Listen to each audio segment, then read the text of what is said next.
This lesson, mixed factorization, is really kind of a summary of the previous lessons, all combined together. So I'm going to do some examples from the worksheet. Say, for example, we want to factorize completely.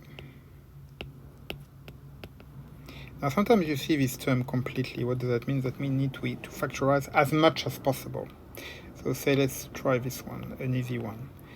X squared minus 3x. Okay, so what is the constant term? It's x, so therefore we can factorize this. X minus 3, and that's it. We cannot go any further. If I say, again, factorize completely, another one, 2a cubed minus 8a, okay. So here, what is the term which is common to both terms? Well, that would be 2a. So I can put 2a at the front, and then that would be a squared minus 4. Is that finished? No, because I could go a bit further. I could also factorize a squared minus 4, recognizing that it's 2a squared minus 2 squared, and so we have a squared minus b squared, so that means that this can be factorized as, well, the 2a at the front stays as is, and then it would be a minus 2, a plus 2, you know. A squared minus b squared is equal to a minus b, a plus b. This is factorized completely, that's good. This one is not. Okay, let's try another one. Factorize completely. Okay, so that's basically x squared. I'm going to get rid of this my thing that looks like minus. X squared minus 8x minus 9.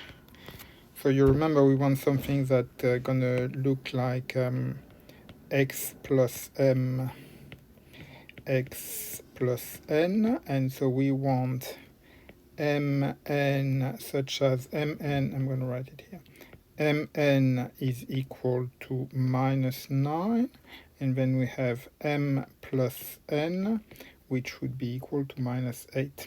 So what kind of combination would work? So mn equal to minus 9, well, that could be 9 and minus 1, or that could be 3 and minus 3, or that could be 1 and minus 9, or then minus 9, 1, minus 3, 3, and minus 1, 9. Which one would be such that m plus n is equal to minus 8? Well, that would be this one. And so therefore, I'm going to write x squared minus 8x minus 9 would be equal to x minus 9, x plus 1. Does that work? Yes, it does. If we expand, we would see that indeed it's equal to x squared minus 8x minus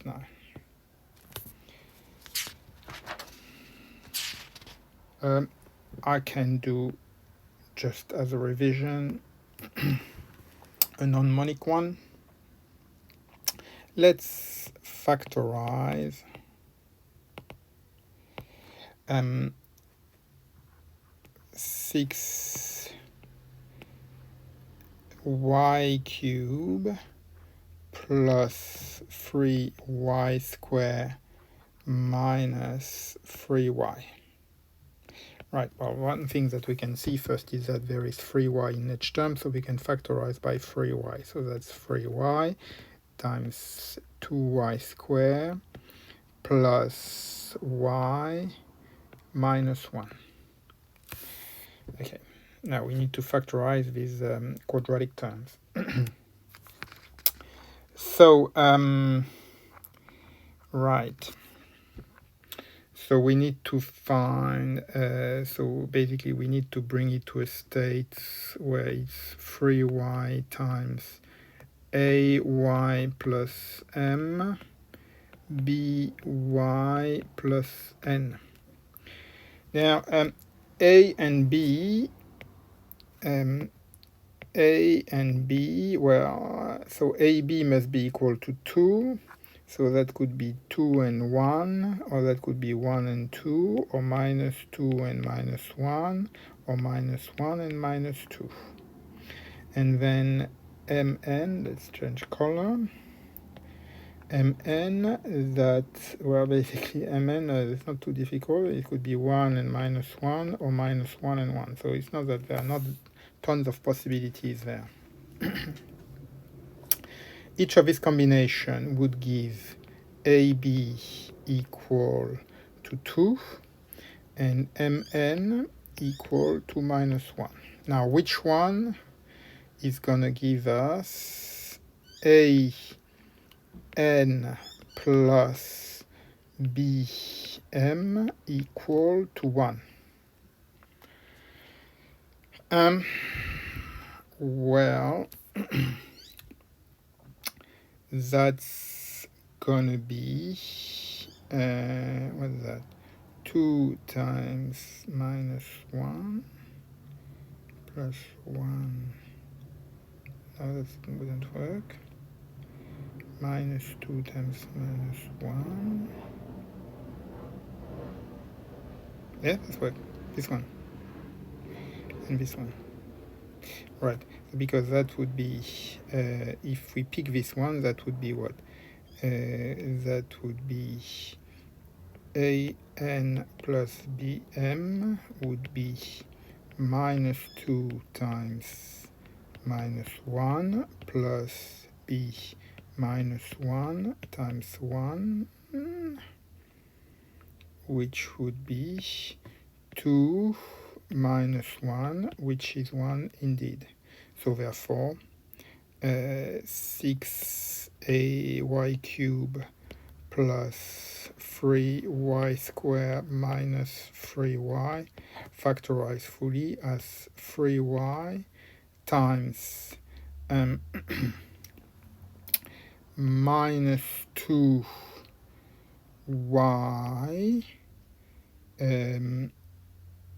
plus 1,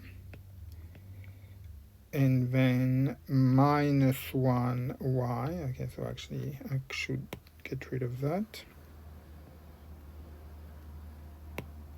Minus y, and then minus 1. Yes.